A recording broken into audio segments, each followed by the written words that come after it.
أفمن يعلم أنما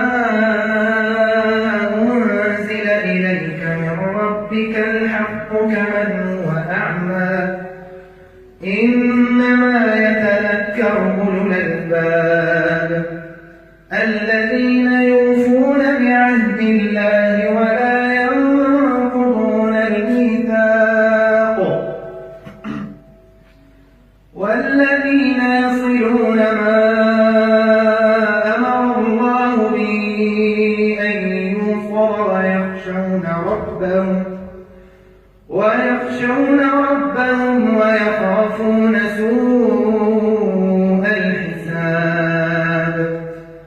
والذين صبروا ابتغاء وجه ربهم وأقاموا الصلاة وأنفقوا مما رزقناهم سرا وعلانية ويدرؤون بالحسنة السيئة أولئك لهم عقبى الدار جنات عدن يدخلونها ومن صلح من آبائهم وأزواجهم وذرياتهم والملائكة يدخلون عليهم من كل باب سلام عليكم بما صبرتم فنعم عقبى الدار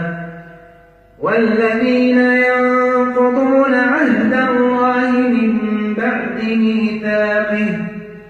ويقطعون ما أمر الله به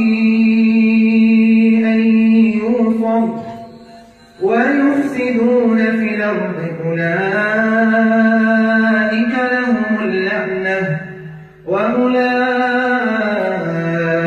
لهم